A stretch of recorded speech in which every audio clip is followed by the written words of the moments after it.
His lawyer leaned in and whispered 5 words, just 5. And Vincent's face, that smug, self-satisfied face I'd stared at across the breakfast table for 15 years, went completely white. His hands started trembling. The papers he'd been so eager to sign were shaking like leaves in a storm. And me? For the first time in 3 years, I smiled. But I'm getting ahead of myself. Let me start from the beginning, because you need to understand how we got here. How a woman everyone thought had lost her mind actually played the longest, most patient game of her life. My name is Alexis Dunst. I'm 34 years old, and until 3 months ago, I was married to Vincent Mercer. 15 years of marriage. That's longer than most Hollywood relationships, longer than some small countries have existed, and definitely longer than my patience should have lasted. But I'm a stubborn woman. I get it from my grandmother. I met Vincent when I was 17. I'd graduated high school early, not because I was some genius, but because I was practical and motivated and really, really wanted to get out of my parents' house. I got a job at Henderson and Price Law Firm as a file clerk. Minimum wage, maximum paper cuts, but it was mine. By 18, I'd worked my way up to legal assistant. I was good with details, good with numbers, good with keeping my mouth shut and my eyes open. Vincent was 24 when we met at a client event. Charming, ambitious, full of dreams about building a real estate empire. He talked about the future like it was already his, like success was just waiting for him to show up and claim it. He said he was going to build something incredible. I said I'd help him file the paperwork. Romance, right? We got married when I was 19. Tyler came along when I was 20.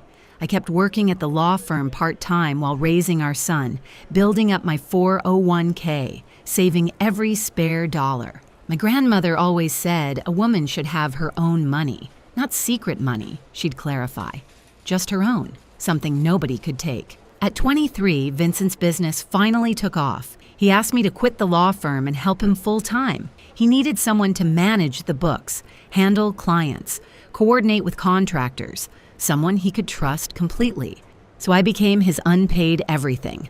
Bookkeeper, office manager, client liaison, interior decorator for model homes, marketing coordinator, event planner. I did it all while raising Tyler, managing our household, and somehow keeping everyone fed and reasonably happy. My official title was wife.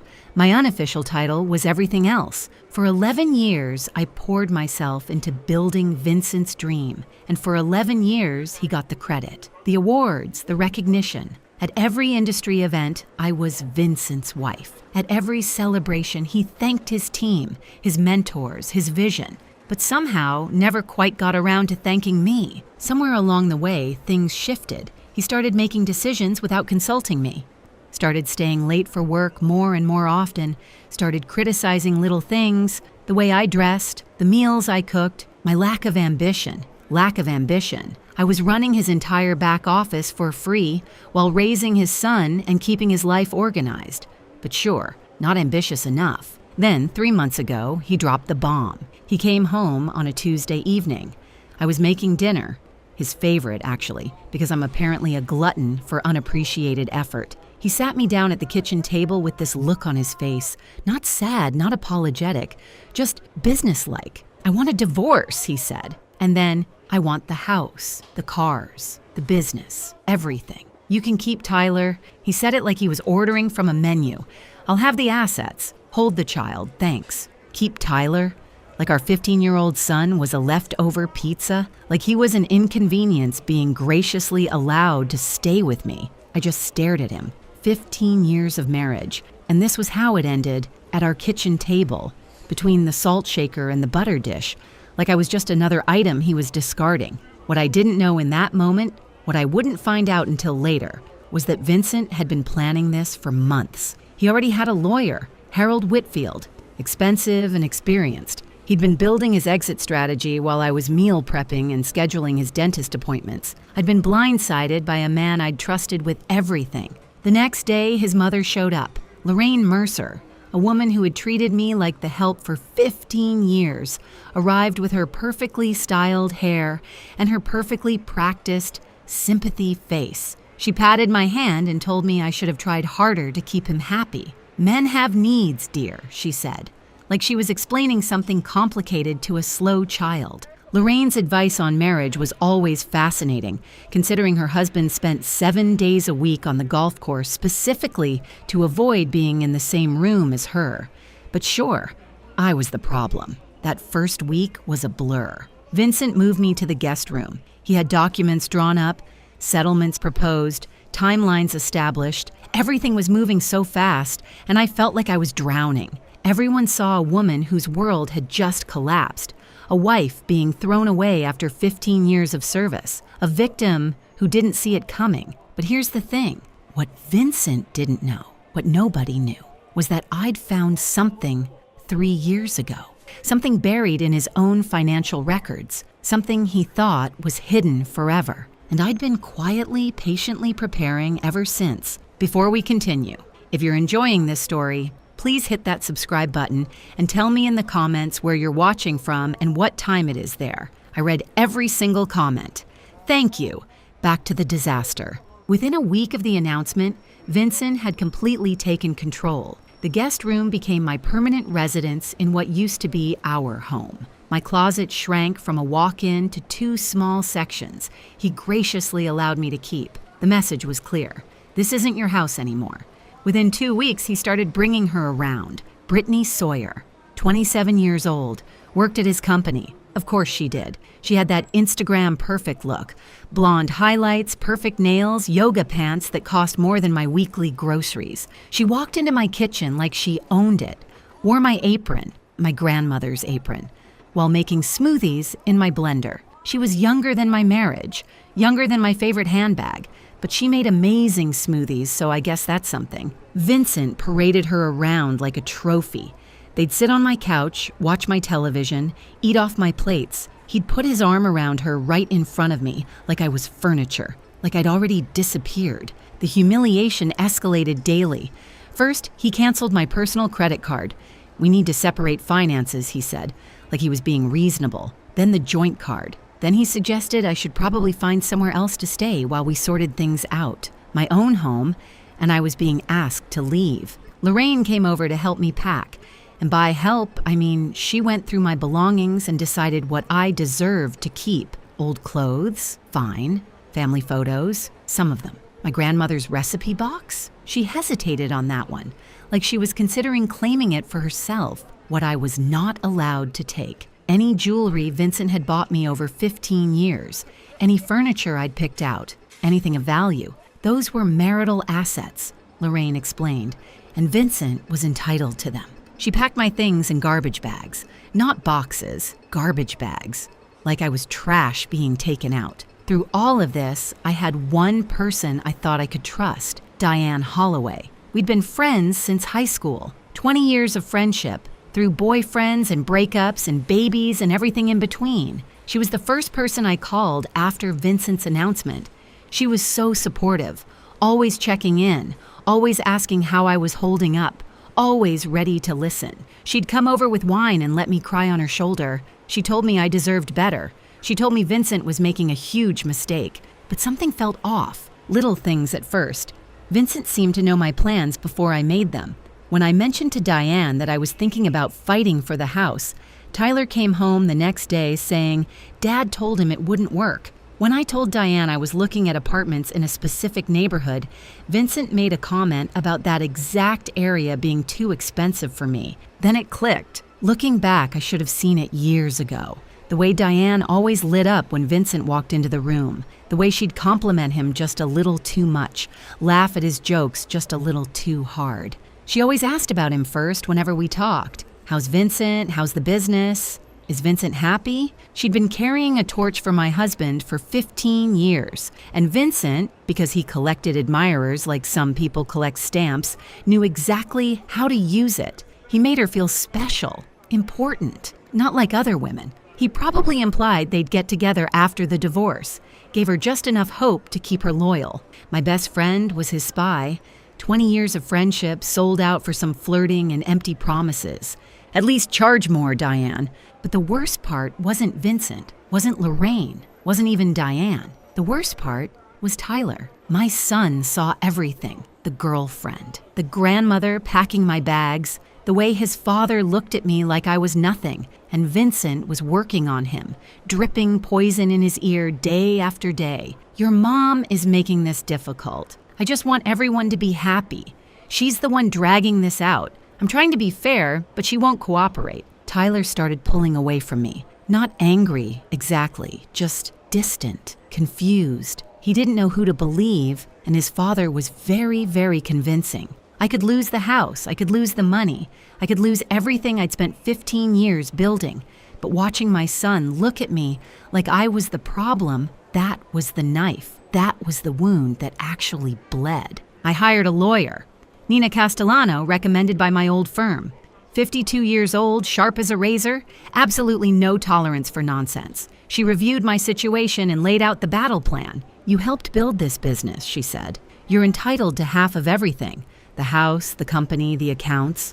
We fight. I looked at her for a long moment. What if I don't want to fight? Nina stared at me like I'd started speaking another language, like I'd suggested we send Vincent a thank you card and a fruit basket. She thought I was broken, depressed, too beaten down to stand up for myself. She had no idea. I moved into a small apartment with Tyler, 2 bedrooms, 1 bathroom, a kitchen the size of my old pantry. Half our boxes didn't even fit. They sat stacked in the corner of Tyler's room, like a monument to how far we'd fallen. Meanwhile, Vincent posted photos with Brittany. New chapter, new energy, blessed, he wrote. Lorraine commented underneath, so happy for you, sweetheart. You deserve joy, my sister called, furious. You need a shark lawyer. Take him for everything he's worth. Everyone had advice. Everyone thought they knew what I should do. Everyone saw a woman who'd given up, who couldn't fight, who was letting her husband walk all over her. Everyone was wrong. Here's the thing about being underestimated. People stop watching you. They stop being careful around you.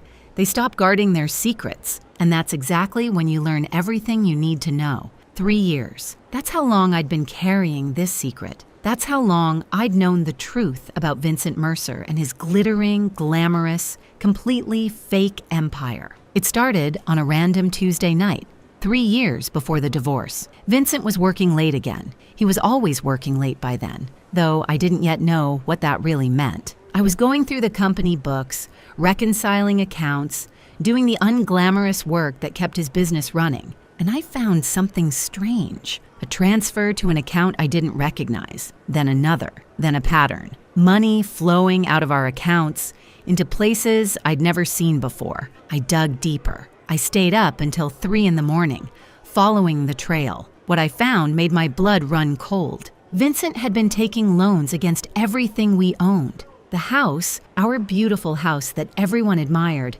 had 3 mortgages on it. The original loan of $400,000, a second mortgage of $350,000 taken out 4 years ago, a third mortgage of another $350,000 taken out 2 years ago. Total owed $1.1 million. Actual value of the house, $850,000. We were underwater by $250,000 on a home I thought we owned outright. The business was even worse. Lines of credit maxed out at $200,000. Back taxes owed of $85,000. Vendor debts of $120,000. Equipment loans of $75,000. The company Vincent bragged about at every party. The company that was supposedly thriving. It was drowning in nearly $500,000 of debt. Even the cars weren't real. All 3 were leased with balloon payments coming due. We didn't own anything. We just had very expensive monthly obligations. I sat in my kitchen at 3 a.m, surrounded by printouts, and did the math. Total debt, approximately $1.9 million. Total actual asset value, maybe $1.6 million. We were $300,000 in the hole, maybe more. But where had all the money gone? I kept digging. Over the following weeks, I traced every transaction I could find, and the picture that emerged was devastating. Cryptocurrency investments, $180,000, all lost. Gambling, $75,000, gone. An apartment I didn't know about, rented for a woman I didn't know about. $60,000 in rent and furnishings. Lifestyle expenses that never made it home. Watches, suits, trips I was never invited on. Another $85,000. My husband wasn't building an empire. He was building a house of cards with borrowed cards that were also on fire. We looked rich the same way a mannequin looks alive, convincing from a distance, completely hollow up close. My first instinct was to confront him, to scream, to cry, to demand answers. But I knew Vincent. I'd watched him operate for years. If I confronted him, he'd manipulate me.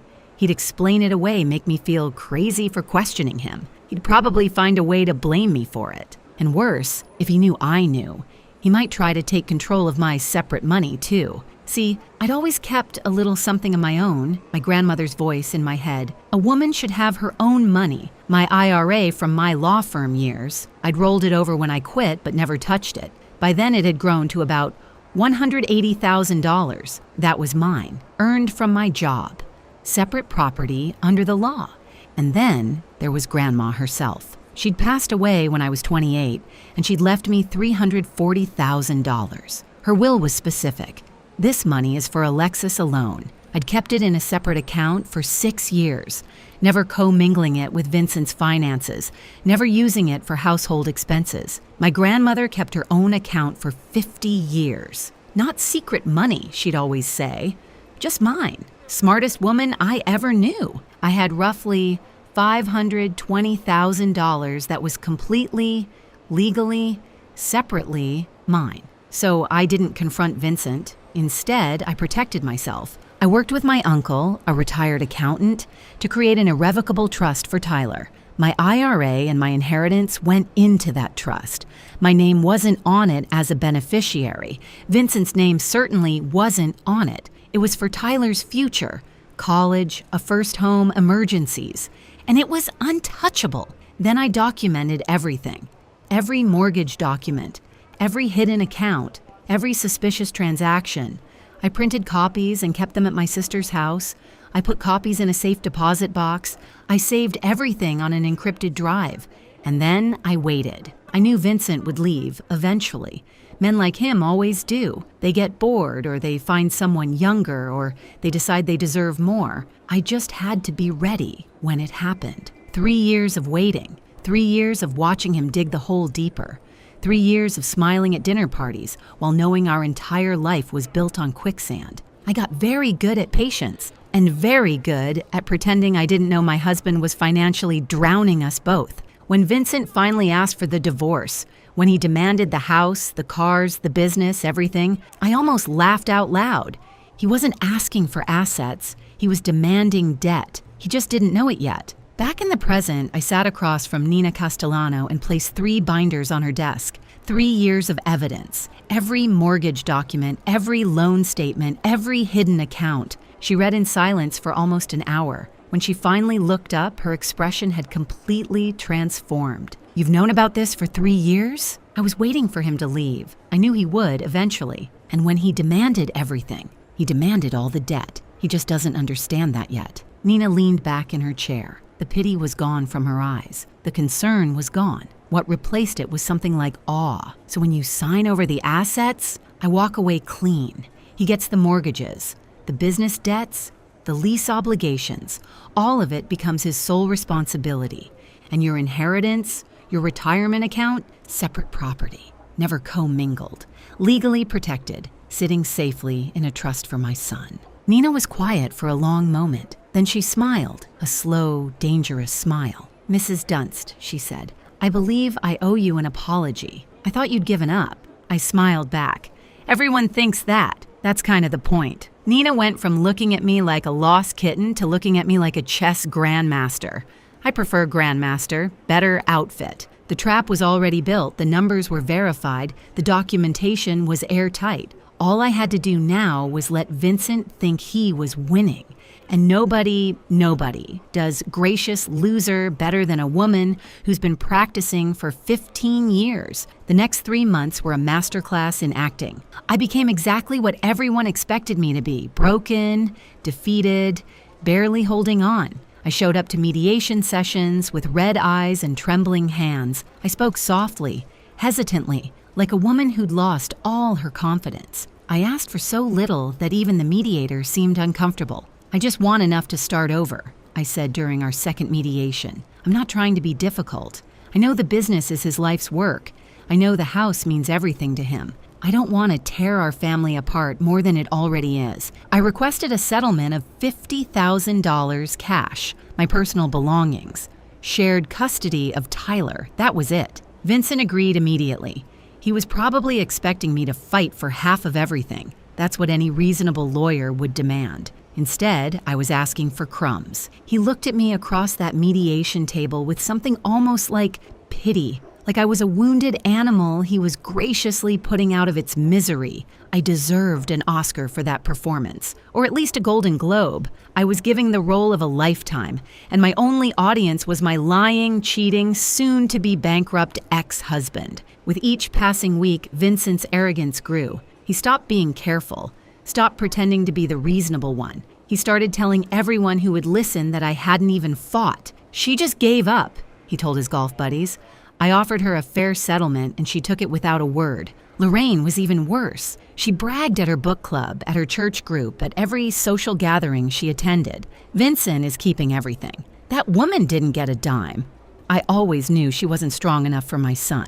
To celebrate his upcoming victory, Vincent bought himself a new watch, $15,000. I know because I saw the charge on the business account. He was still using company money for personal expenses, still digging that hole deeper. He wore it to our next mediation session, making sure I noticed. He also took Brittany to dinner at La Maison, the French restaurant where we'd celebrated our 10th anniversary.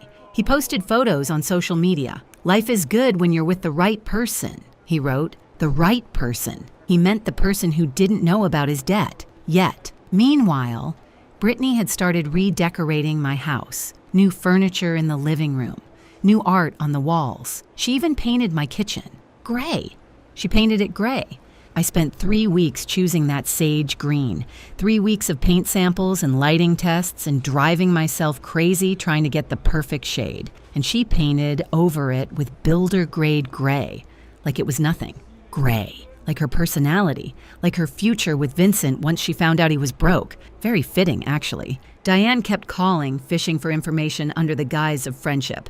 I played along perfectly. "How are you holding up?" she'd ask, her voice dripping with fake concern. "I just want it to be over," I'd tell her, making my voice crack slightly. "I can't fight anymore, I don't have the energy." Within hours, Vincent would know. I could practically see him relaxing, letting his guard down even further. Diane thought she was playing me. She was actually just being a messenger service, not a very expensive one either. But while the adults were playing their games, Tyler was watching, and my son, my smart, observant, wonderful son, was starting to notice things that didn't add up. He noticed his dad's new $15,000 watch, but heard Vincent tell him they couldn't afford the school trip to Washington, D.C. He noticed Brittany's shopping bags piling up in the foyer, but heard Vincent complain about money being tight. He noticed the disconnect between the lifestyle his father was projecting and the excuses he kept making. One evening, Tyler came to my tiny apartment and sat down at my secondhand kitchen table. He looked at me with those serious eyes, so much like his father's, but with something Vincent had lost long ago. "Honesty, Mom," he said quietly. "Is Dad actually rich?" I looked at my son for a long moment. "What do you think?" He was quiet, processing. "I think something's not right. I think he's pretending." I reached across the table and squeezed his hand. "Trust me, just wait a little longer." My 15-year-old figured out something was wrong before 2 lawyers and a certified accountant did. I should bill his college fund for consulting fees. Behind the scenes, Nina was preparing our legal strategy with surgical precision. The main divorce agreement stated clearly that I was relinquishing all claims to marital property. The house, the business, the vehicles, everything would go to Vincent. In exchange, I would receive my modest cash settlement and walk away. But attached to that agreement was an addendum, a detailed liability disclosure statement. Every debt, every mortgage, every loan, every obligation tied to those assets. When Vincent signed for all assets, he would be legally assuming all liabilities. The mortgages would become his sole responsibility. The business debts would transfer entirely to him. The lease obligations on the cars would be his problem alone. It was all there in black and white. Legal, proper, devastating. Legal documents are like poetry, Nina told me. Boring, expensive poetry that can ruin someone's life. My favorite kind. 2 weeks before the final hearing, Harold Whitfield, Vincent's lawyer, called Nina with concerns. My client is assuming significant assets, Harold said carefully. I'd like to request a full financial audit before we finalize, just to verify everything. Nina kept her voice neutral. Of course. We'll provide whatever documentation you need, but when Harold brought this to Vincent, my soon-to-be ex-husband shut it down immediately. No audits, Vincent told him. I built that company. I know exactly what it's worth. I'm not paying for some accountant to tell me what I already know. Harold pushed back. I strongly recommend we verify the asset values before you sign. This is a significant no. Vincent cut him off. Brittany wants this done. I want this done. No more delays. Harold had been practicing law for over 30 years. He knew when a client was about to make a mistake. He also knew he couldn't force someone to take his advice. He presented Vincent with a waiver, a document acknowledging that Harold had recommended an independent financial review and that Vincent was declining against counsel's advice. Vincent signed it without reading it, just like he'd sign everything else without reading it. Never underestimate the power of an impatient girlfriend to make a man skip the fine print. Brittany was worth millions to me, in legal strategy anyway. The night before the hearing, Vincent sent me a text message. Thank you for not making this ugly. I stared at that message for a long time. 15 years of marriage, 15 years of building his business, raising his son, managing his life, and he was thanking me for not making things difficult for him while he threw me away. I typed back, I just want what's best for Tyler. What was best for Tyler? His trust fund, his future secured, and a father who was about to learn the most expensive lesson of his life. Nina called me that evening. Thursday at 9 a.m. Final hearing. Judge Patricia Holden. Are you ready? I looked around my small apartment. The secondhand furniture, the boxes still unpacked in the corner, the tiny kitchen I'd painted sage green because it reminded me of hope. I've been ready for 3 years. 3 years of waiting, and it was finally here. I felt like a kid on Christmas morning. If Christmas morning involved divorce court and financial revenge. Thursday morning, 9 a.m. Vincent would walk into that courtroom expecting to collect his prize. He had no idea he was about to inherit a financial avalanche, one he'd signed for himself, and the best part? He'd asked for it, in writing, with witnesses. If you've made it this far, you already know something satisfying is coming. Hit that like button if you're ready for Vincent to get what he deserves. And if you haven't subscribed yet, what are you waiting for? I've got more stories where this came from. Trust me. Now let's finish this. Thursday, April 17th, 9 a.m., courtroom 4B. I remember every detail of that morning, the way the sunlight came through the tall windows, the smell of old wood and floor polish, the quiet murmur of lawyers shuffling papers. This was where 15 years of marriage would officially end, and where 3 years of patience would finally pay off. Vincent arrived first, of course. He was wearing his best suit, the charcoal Armani I'd helped him pick out for a client dinner 3 years ago. His new watch caught the light as he shook hands with Harold. He looked confident, relaxed, like a man about to close a very favorable deal. Brittany was waiting in the hallway. She wasn't allowed in the courtroom, but she wanted to be there for moral support. I caught a glimpse of her through the door. Perfect makeup, designer bag, scrolling through her phone like this was just another boring appointment. Lorraine was there too, sitting in the gallery. She dressed up for the occasion, probably planning to take Vincent to a celebratory lunch afterward. She looked at me when I walked in and gave me this little smile, the kind you give someone you've already beaten. I arrived a few minutes after Vincent. Simple navy dress, no jewelry, hair pulled back in a low bun. I looked tired, defeated, like a woman who had nothing left to fight for. Perfect. I looked like someone who'd given up on life and fashion simultaneously. Very convincing. I should really teach acting classes. Judge Patricia Holden entered, and everyone rose. She was in her early 60s, silver hair, reading glasses perched on her nose. 30 years on the family court bench. She'd seen every trick, every manipulation, every lie that divorcing couples could throw at each other. Nothing surprised her anymore. She reviewed the case file briefly, then looked up. Mercer versus Mercer. Final dissolution hearing. I understand the parties have reached an agreement? Harold stood first. Yes, Your Honor. My client, Vincent Mercer, is assuming all marital assets, including the family residence, the real estate development business, and all associated vehicles. In exchange, Mrs. Dunst receives a cash settlement of $50,000. Nina rose beside me. That's correct, Your Honor. My client agrees to relinquish all claims to these assets and accepts the proposed settlement terms. Judge Holden's eyes moved to me. She studied my face for a moment, looking for signs of coercion, I imagine, signs that I was being pressured into a bad deal. Mrs. Dunst, she said, I need to confirm that you understand what you're agreeing to today. You're giving up your claim to substantial property, the family home, the business you helped build.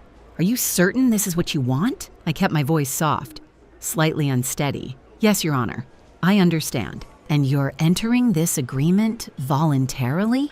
No one is pressuring you? No, Your Honor. I looked down at my hands, then back up at her. I just want my husband to have everything he asked for. I want this to be over. The judge studied me for another long moment. I could practically see her internal debate, whether to push harder, whether to order a continuance, whether to protect me from what looked like a terrible decision. But I was represented by counsel. I was answering clearly. I was an adult woman making my own choice. Very well, she said finally.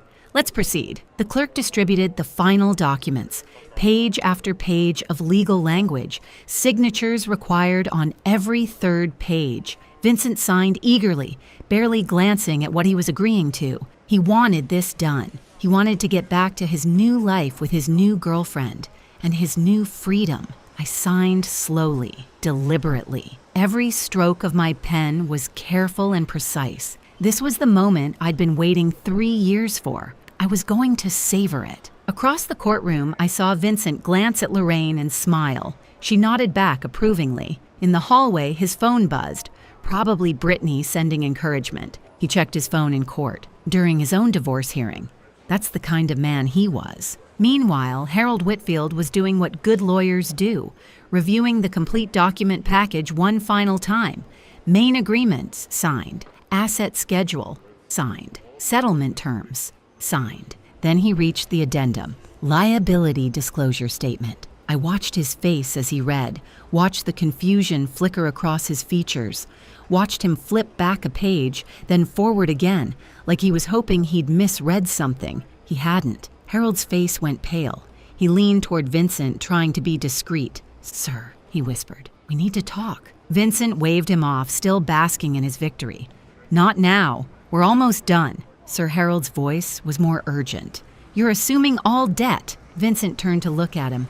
What? The liability disclosure, Harold whispered, papers rustling as he pointed. The mortgages, the business liens. It's all here. You're assuming personal liability for everything. For the first time, Vincent actually looked at what he'd signed. I watched his eyes scan the numbers, watched the color drain from his face. House, $1.1 million owed. Market value, $850,000. Business, $480,000 in combined debts. Vehicles, $115,000 in lease obligations. Additional personal liabilities, $200,000. Total debt, approximately $1.9 million. Net value of everything he'd just claimed, negative $300,000. He hadn't won the lottery.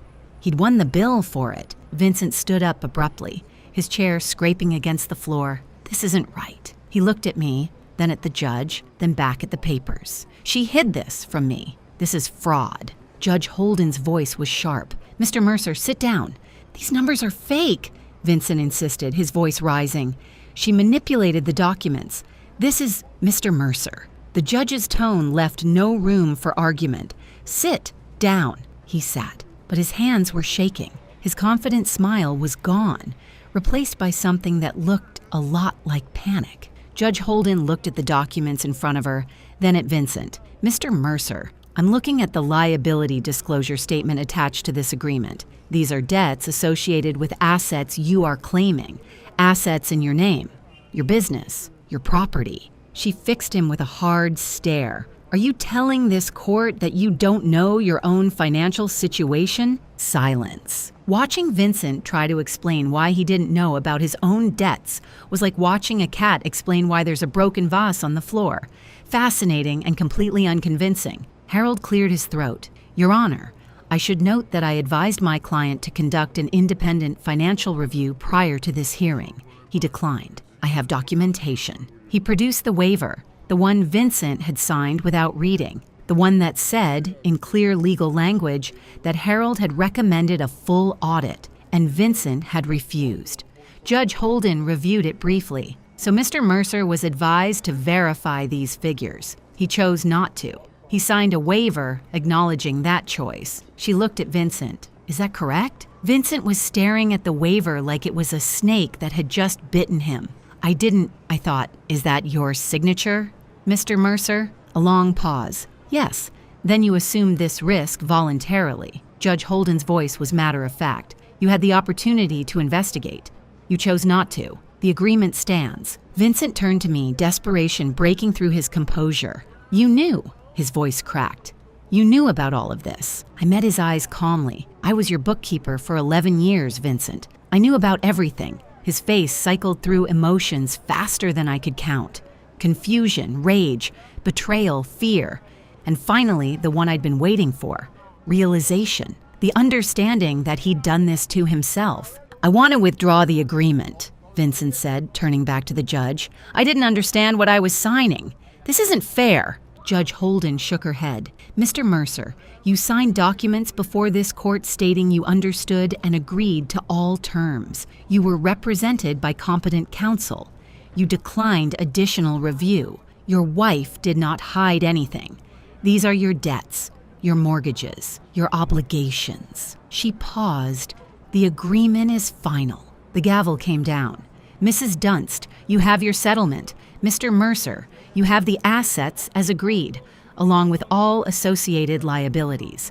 This marriage is dissolved. I stood, smoothed my dress, picked up my purse. Then I looked at Vincent one last time. He was slumped in his chair, papers scattered in front of him, his whole world collapsing around him. You said you wanted everything except Tyler, I said quietly. I gave you exactly what you asked for. I walked out of that courtroom without looking back. In the hallway, I could hear Vincent's voice rising, yelling at Harold, demanding to know how this happened, threatening lawsuits. Harold's calm responses. I told you to get an audit. I have it in writing. You refused. Through the glass doors, I saw Brittany's face change as she listened, saw her look at Vincent, really look at him, and see something other than the successful businessman she'd thought she was getting. She was gone before I reached the elevator, moving fast, heels clicking on the marble floor, not looking back. Brittany's exit was faster than her entrance into my marriage. At least she was consistent. I stepped outside into the April sunshine. The sky was blue. The air was warm. Somewhere behind me, my ex-husband was screaming at his lawyer about fairness and fraud and how none of this was his fault. Ahead of me was a new life, smaller than before, simpler, but completely, entirely mine. The collapse happened faster than I expected. Within 2 weeks, Brittany had moved out of the house, packed her things in the middle of the night, left a note that said, "This isn't what I signed up for." The gray kitchen sat empty. Within a month, Vincent tried to sell the house. But when you owe more than something is worth, there are no buyers. Just banks calling about missed payments and realtors suggesting short sales. Within 2 months, the business started defaulting. Vendors filed lawsuits. The line of credit was frozen. The company that Vincent had spent 15 years building, the company I had spent 11 years supporting, was crumbling into dust. Within 3 months, Vincent was meeting with bankruptcy attorneys. The man who'd once bragged about his empire was now calculating which assets he could protect from creditors. The answer was almost nothing. Lorraine's perfect son was calling family members asking for loans, showing up at relatives' houses with excuses and explanations. Nobody knew about the debt. Alexis must have hidden it somehow. I was tricked, but the documents told a different story. The mortgages were in his name. The loans were in his name. The gambling debts, the crypto losses, the secret apartment, all his choices, all his signatures. I heard that Lorraine's Christmas newsletter that year was very short. Vincent is exploring new opportunities. Yes, opportunities in debt restructuring. The parallel conflicts resolve themselves with a kind of poetic symmetry. Diane called me about a week after the hearing. Her voice was shaking. I had no idea things were this bad. I'm so sorry, Alexis. I never meant for... I thought Vincent and I didn't answer, didn't respond, didn't give her the closure she was looking for. Some bridges aren't meant to be repaired. Some friendships don't deserve a second chance. 20 years of history betrayed for a wink and empty promises from a man who used everyone around him. She tried calling 3 more times. Then she stopped. I imagine she's still waiting for Vincent to notice her. She'll be waiting a long time. Lorraine tried a different approach, going through Tyler. Tell your mother I didn't know about the money problems. Tell her I'm sorry for how I treated her. Tell her I want to talk. Tyler looked at his grandmother, the woman who'd packed his mother's belongings in garbage bags, who'd called his mother worthless, who'd sided with his father without a single question, and said, Mom's busy building her life. She doesn't have time for excuses. Lorraine wanted forgiveness. I wanted peace. Guess which one of us got what we wanted? Tyler, my wonderful, smart, observant son. He finally understood everything, not because I explained it, but because he figured it out himself. He saw the court documents. He heard his father's excuses. He watched Brittany leave, watched Lorraine scramble, watched the whole facade collapse. One evening, about a month after the divorce, he sat with me in my small apartment, the one with the sage green kitchen, the one with the secondhand furniture and the boxes finally unpacked. You waited 3 years, he said quietly. You knew this whole time and you just waited. I wanted to make sure you were protected, I told him. Whatever happened between your father and me, I needed to know you'd be okay. The trust fund, $520,000 safe and untouchable. He was quiet for a moment. Then he hugged me, really hugged me. The kind of hug I hadn't gotten from my 15-year-old son in months. The kind that said, I understand. The kind that said, I'm proud of you. 15-year-old boys don't usually hug their mothers voluntarily.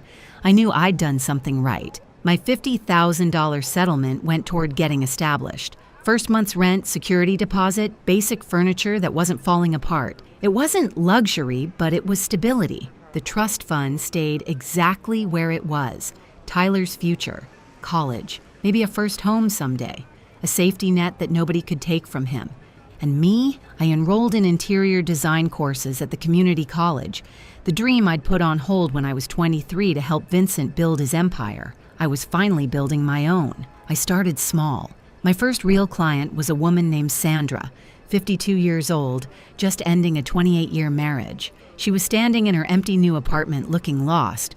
When she asked me, how do you start over? I thought about it for a moment. One room at a time, one color at a time, one day at a time. We painted her kitchen sage green.